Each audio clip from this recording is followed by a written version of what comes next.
Assalamualaikum warahmatullahi wabarakatuh. Kita selagi masih hidup, nanti kita juga akan bergantian. Kita pasti akan merasakan yaitu kematian. Ini tadi kan sudah bikin video ya, selesai.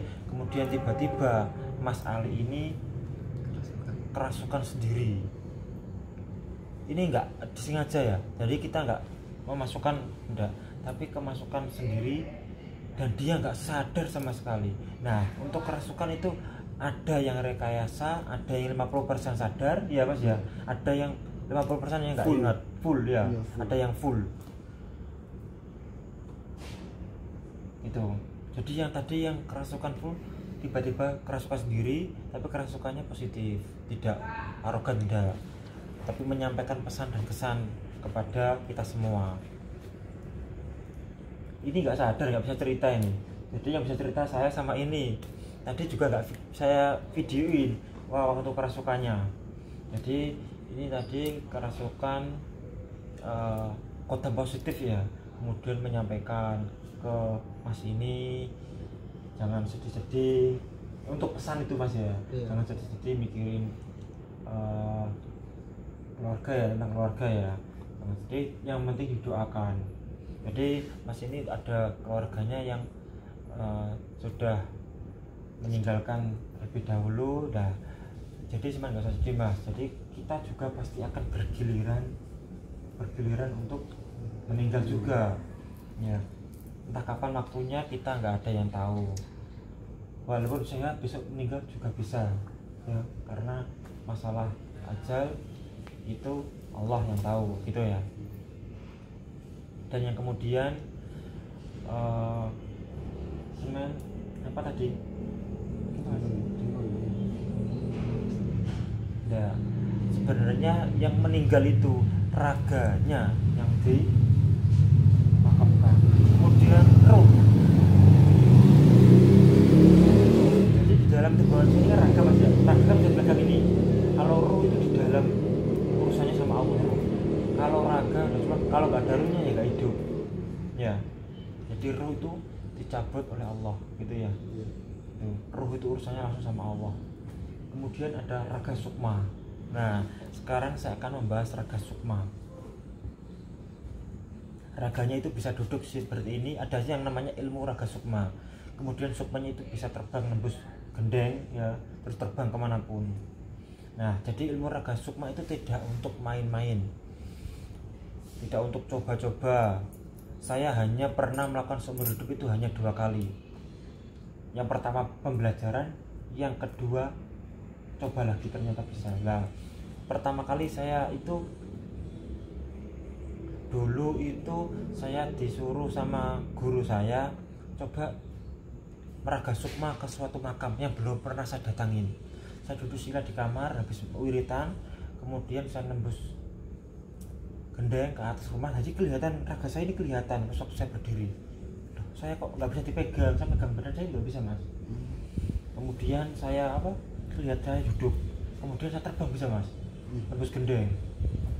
Terus lihat rumah kelihatan, terus saya terbang ke makam itu tadi. Nah, sampai makam situ saya kelihatan makamnya itu warna putih. Ya, ada makam, ada musola ukuran kecil, dan ada halamannya di depan, ada aula buat istirahat.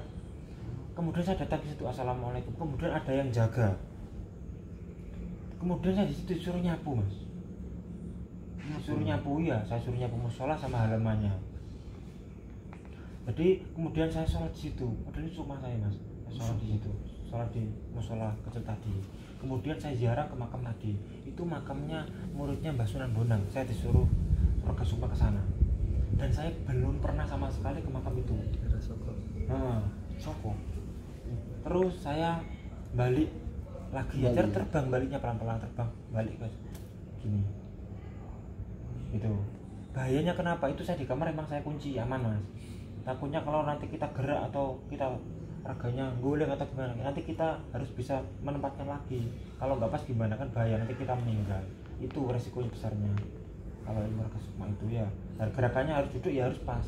Itu ya itu. akhirnya saya kembali. Itu yang pengalaman pembelajaran saya yang pertama. Yang kedua saya coba Raga Sukma ke Mekah. Iya, itu kedua. Saya coba, saya itu pengen ke Mekah, sampai sekarang pun belum bisa ke sana ya. Jadi saya itu udah keluar dari rumah ya, raganya duduk seperti ini biasa, kemudian saya ke atas rumah, kemudian saya terbang, jadi kelihatan pulau-pulau itu kelihatan. Coba, nah itu kayaknya itu lama ke Mekah itu ada, padahal terbang itu ya menikmati ada 10 menit lah, sekitar 10 menit itu kayak terbang gitu, melihat pemandangan. Nah nyampe sana saya itu kayak terpental kaca gini balik bentar. Jadi di Makkah Madinah itu kayak ada kaca pelindungnya, jadi nggak bisa masuk, ada cahaya putih kayak para malaikat itu, tapi nggak kelihatan, cuma kelihatan cahaya putih gitu. Ada yang gini Jadi cuma kelihatan, banyak kelihatan, tapi nggak bisa masuk di dalam. Makanya di Madinah nggak bisa gitu. Terus akhirnya saya main-main ke sana lah, aku takutnya lupa nggak kembali ke Raga. Nanti kalau aku lupa sampai sejam 2 jam sampai 10 hari gimana, meninggal nanti Raganya, nggak balik. Akhirnya saya ingat balik pelan-pelan kembali itu. Padahal kalau Bali itu ada caranya biar langsung kembali bisa, tapi enggak, aku ya terbang kembali lagi pelan-pelan akhirnya balik ke Raga. Dan sampai sekarang saya nggak mau nyoba lagi, karena nanti kalau kita terlena di alam gaib, kita nggak mau pulang ke Raganya ya, kita meninggal nanti itu.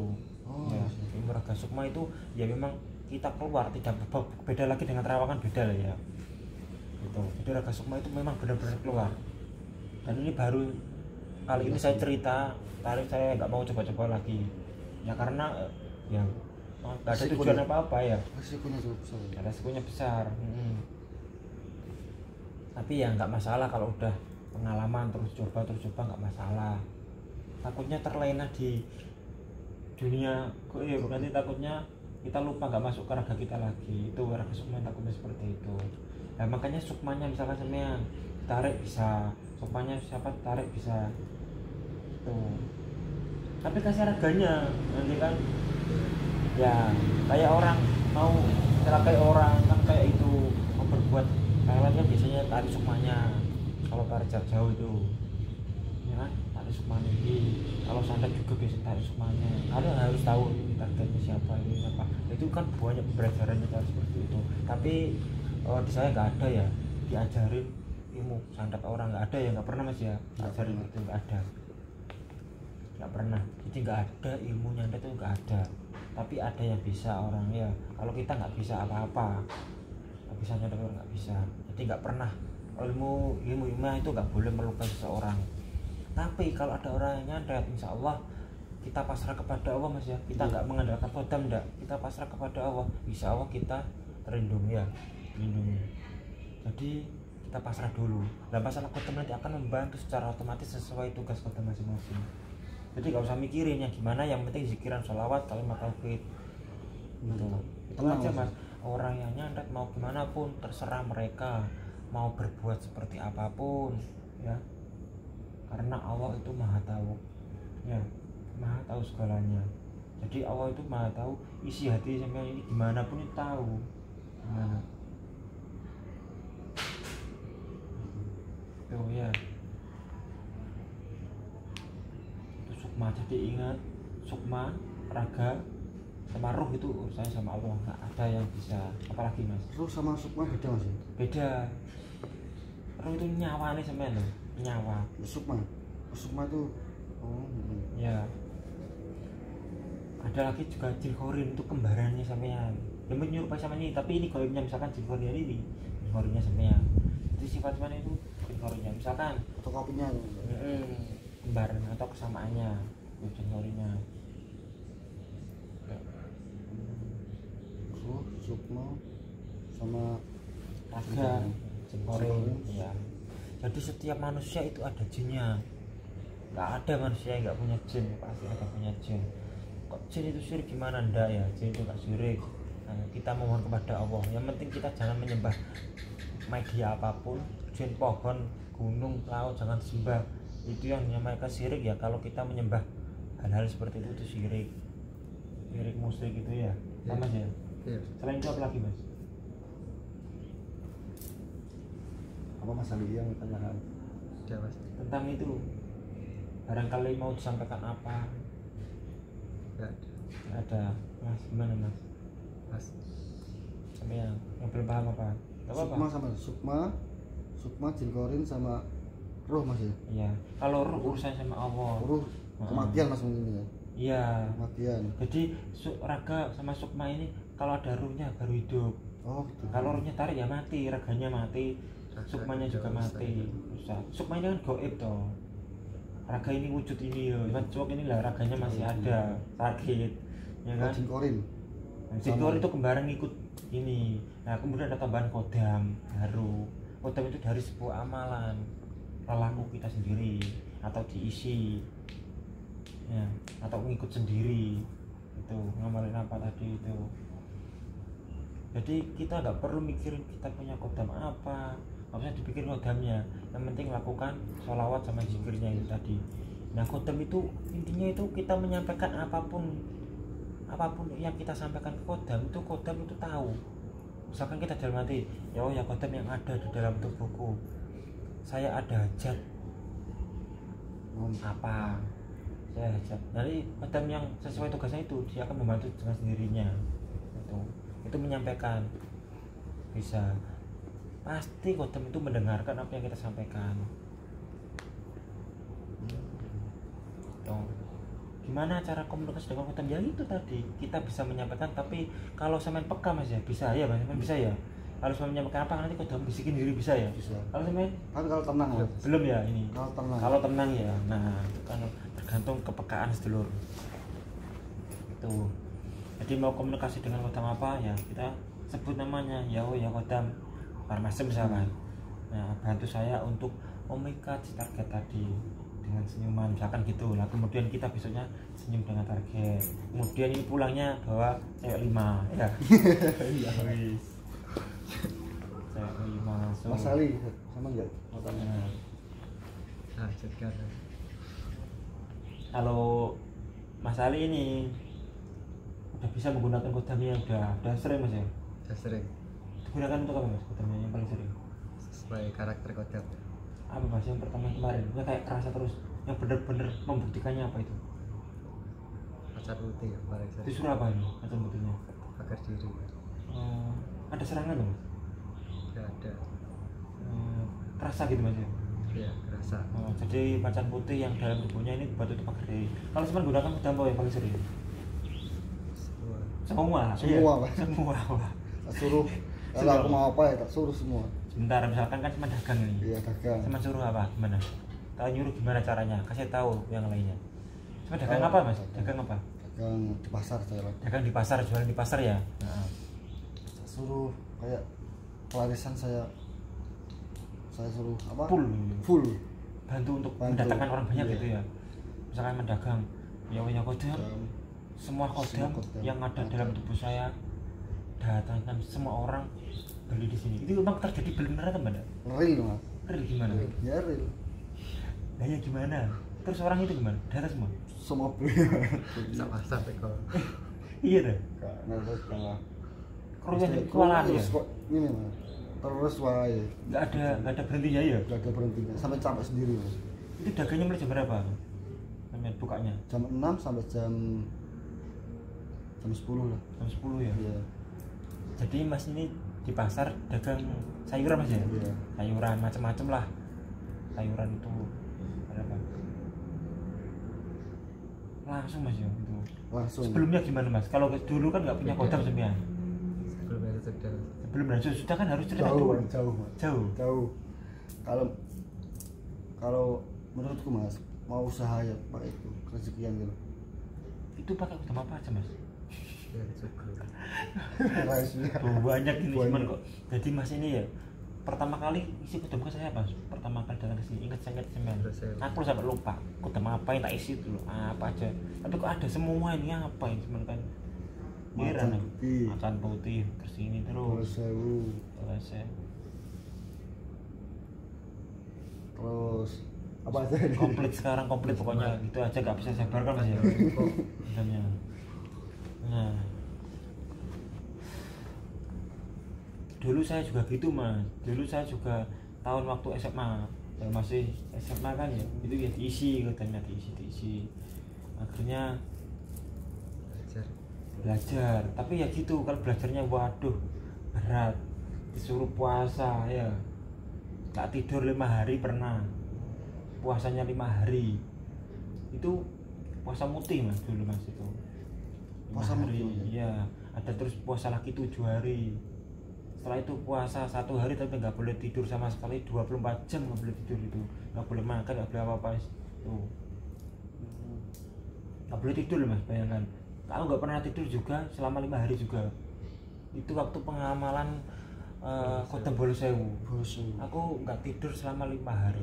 Puasa, sayangnya puasa, kalau malam udah ya biasa. Itu nggak pernah tidur 5 hari. Nggak pusing mas ya? Ngelayang mas awak. Nggak pusing piye, ngelayang Bagi ngene mas. geleng-geleng mas kok. Coba tau sama gak tidur 2 hari ya. 1 hari 1 malam ya. Eh, Peng. 5 hari bener-bener real mas itu. Heran aku ya gak ngantuk mas, tapi apa tidur kok batal mas. Wes patang dino iki engko nek aku turu iki piye mas ya. Bali meneh. Oh balik mana mas ya? Balik Ulangi lagi tuh mas, batal. Ulangi lagi, bukan besok bisa diulang lagi, tapi tahun depan lagi. Harinya harus 1 tahun sekali itu. Suruh. Itu tuh ya, mungkin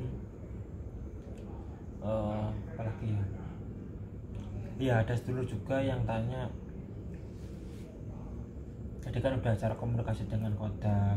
Jadi gini, yang sedulur yang sudah pernah saya isi lewat media kapsul, itu kodamnya di tubuh ya. Kalau lewat media kapsul, kalau kita isi secara langsung, itu kodam di pundak kita sini.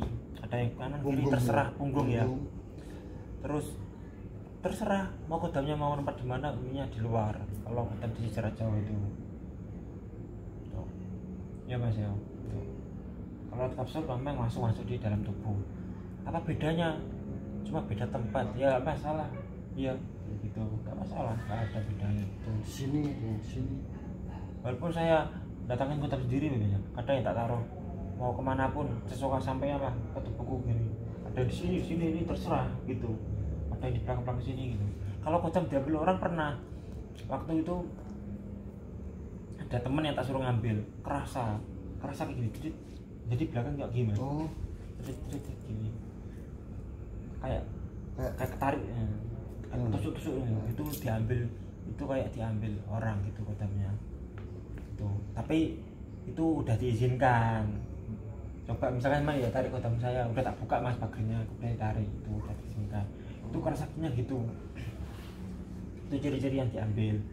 Tapi kodam yang sudah lewat media kapsul atau jarak jauh, asal pantangannya nggak dilanggar ya, itu kodam tetap ngikut terus. Paling kalau misalkan pantangan dilanggar, ada juga yang kodamnya lemah. Nah, gitu. powernya mas. Nah, powernya yang lemah, kodamnya masih tetap. Biasanya karena udah dikunci sekuat itu ya, jadi kodamnya tetap ngikut terus.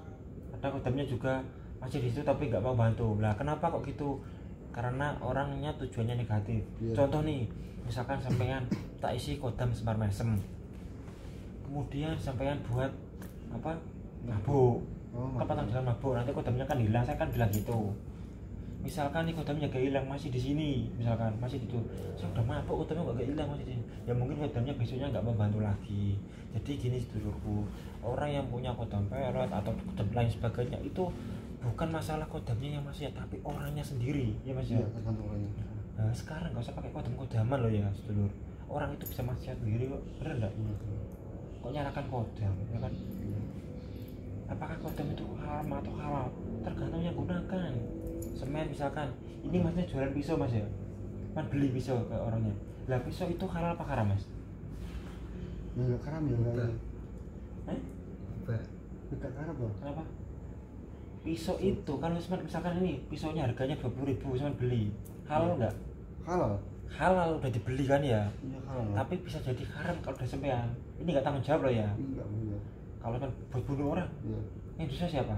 Bisa sendiri tuh. Ini nggak dosa kan? Enggak. Walaupun ini yang buat pisaunya ya. Nah seperti itu dulu. Jadi tinggal yang gunakan tadi. Seperti kayak korek ini mas. Korek ini mas. Saya beli dari Mas Ali ya. bawa apa?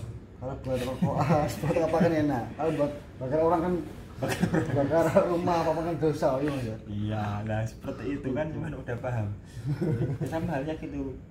Kita udah masyarakat kan udah dimahar. Misalkan kenapa kok kodam kok dimahar, kenapa Mas? Itu sebagai ganti. Misalkan Seman nggak mau mahar, ya Seman cari guru sendiri, puasa sendiri, ritual sendiri. Ya, Tapi itu capek-capek. belum tentu berhasil Mas. Belum tentu berhasil. Coba aja sama Iya, ya. benar. Udah pernah ya Mas ngamalin? Belum. Pernah berhasil. Emang nggak mudah Mas ya untuk mahar itu sebagai ganti tenaga. Praktis. Gitu. Islam lagi Mas. Kalau pengen enak ya itu nggak apa-apa, pengen puasa sendiri atau apa-apa sendiri nggak apa-apa. Pernah Mas ngakuin puasa sendiri? Enggak pernah. Nggak pernah. Minta isi aja enak. Iya, Ya? Aduh. Kadang gini loh Mas ya. Kadang saya sih capek sendiri sebenarnya. Ya, capek sendiri gimana? Gimana? Nah, ini minta kodam A, B, C. Lah kita belum ngamalin udah minta lagi. Jadi kadang bacanya itu Mas bareng Mas. Kadang-kadang yang bacanya banyak Mas itu. Ada macam-macam lah. Kalau kodam yang kayak Semar Masam jarang kan udah biasa sering kan. Jadi cepat, sudah hafal kan.